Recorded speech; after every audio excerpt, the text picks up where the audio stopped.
Veamos ahora algunas propiedades de la integral indefinida. Se denomina propiedad de linealidad.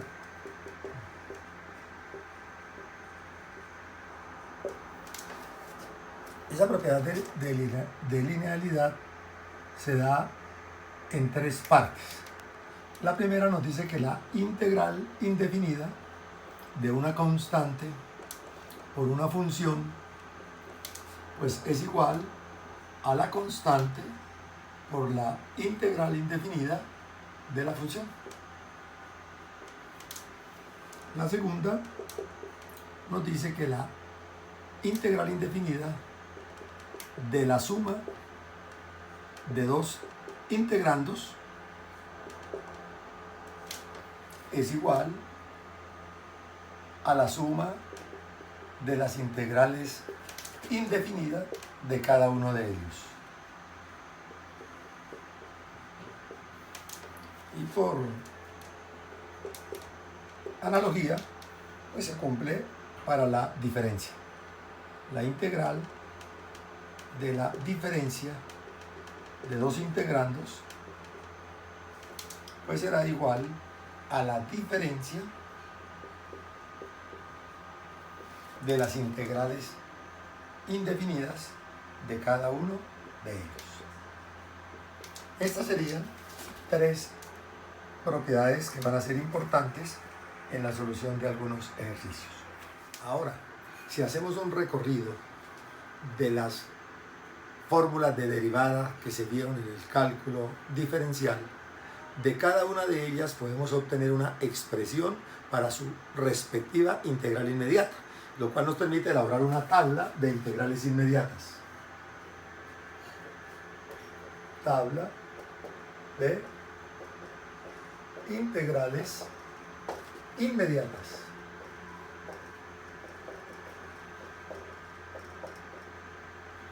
Esta tabla es importante memorizarla como se memorizaron las fórmulas de derivación, porque son como la base, son el soporte para resolver algunas otras integrales que ya no son inmediatas, las cuales requieren algún proceso matemático que lo llamaremos más adelante método de integración.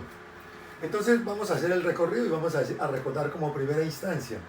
Si tenemos en cuenta que la derivada de una constante es 0, pues podemos decir que la integral de 0 por dx pues será una constante.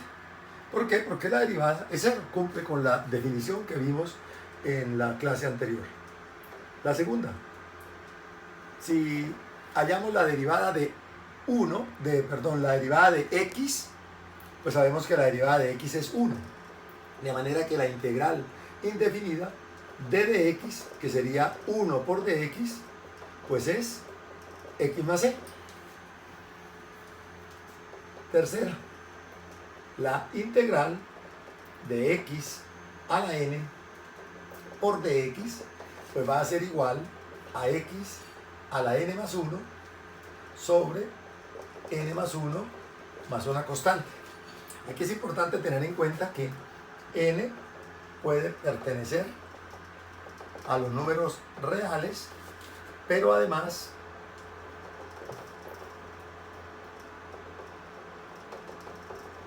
n debe ser diferente de menos 1 porque nos origina una división entre 0 y sabemos que en matemática la división entre 0 no existe.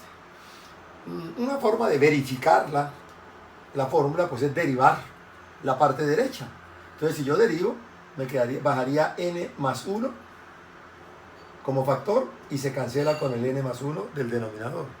Y se le resta 1 al exponente, quedaría x a la n. Esa sería una forma, y otras formas también de explicarlo. Cuarta fórmula.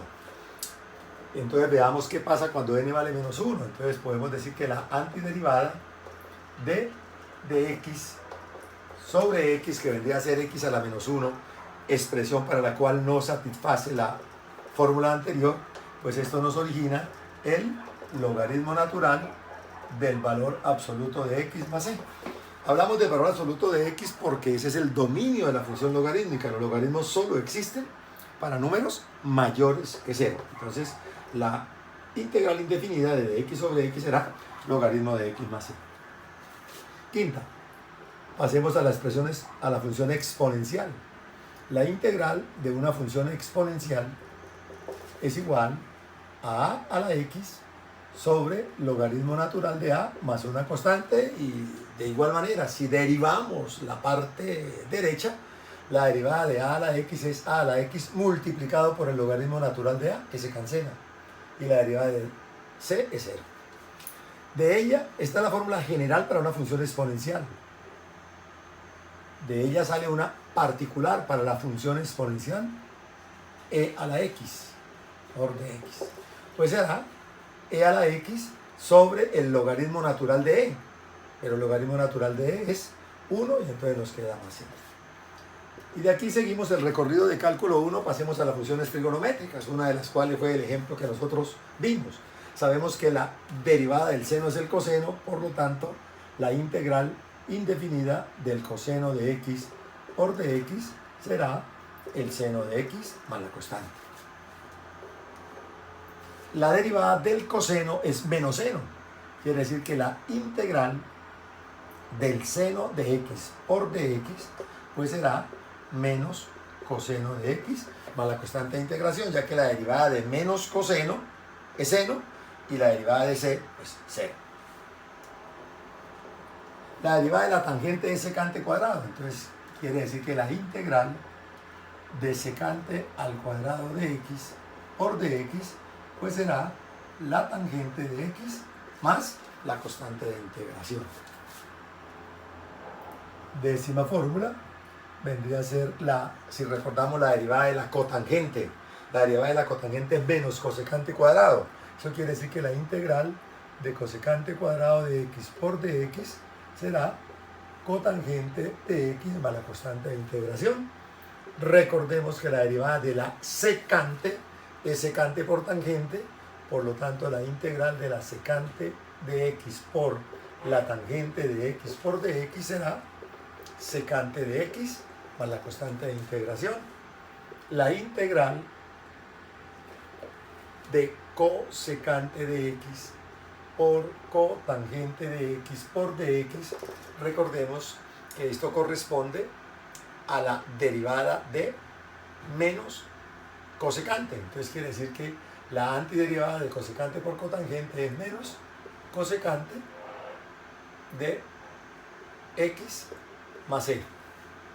Entonces seno, coseno, tangente, cotangente, me disculpan, recuerden que la derivada de la cotangente es menos cosecante cuadrado, entonces esto sería menos cotangente de x más c, me disculpas. La derivada de la secante sí es secante por tangente, la derivada de la cosecante menos cosecante por cotangente. Ahí tendríamos las funciones trigonométricas. Avancemos en ese tour de cálculo diferencial y entonces entremos a las funciones trigonométricas inversas. La derivada del seno a la menos 1 de x es de x sobre la raíz de 1 menos x al cuadrado. Eso quiere decir que la antiderivada de dx sobre 1 menos x al cuadrado es seno a la menos 1 de x más una constante. Aquí quiero hacer una claridad. Si recuerdan lo de cálculo 1, la derivada del seno a la menos 1 de x es 1 sobre la raíz cuadrada de 1 menos x2. Y la derivada de coseno a la menos 1 de x es el negativo de la derivada del seno. Esto nos podría hacer entender que la antiderivada o que la integral indefinida de la raíz de 1 menos x2 vendría a tener dos familias de funciones. Una, la familia seno a la menos 1 de x más c, y la otra podría ser menos coseno a la menos 1 de x más c.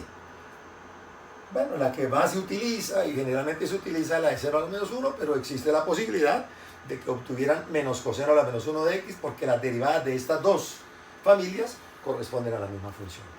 Igual con las otras funciones trigonométricas inversas. Por ejemplo, la derivada de la tangente a la menos 1 es 1 sobre 1 más x al cuadrado.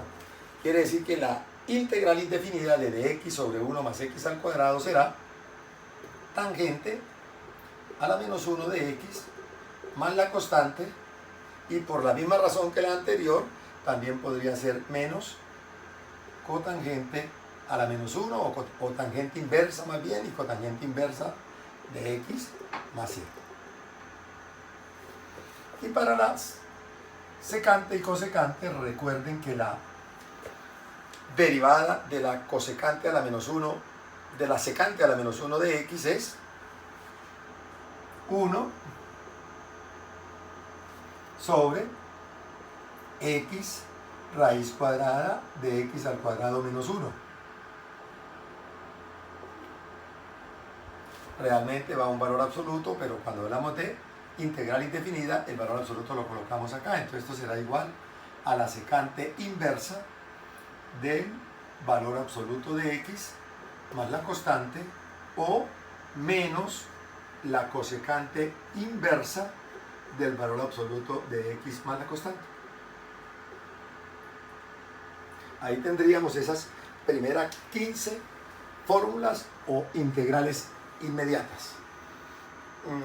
Podemos hablar de las funciones hiperbólicas, y entonces para ellas las expresiones serían: para la integral indefinida del seno hiperbólico de x por dx, pues será coseno hiperbólico de x más la constante de integración.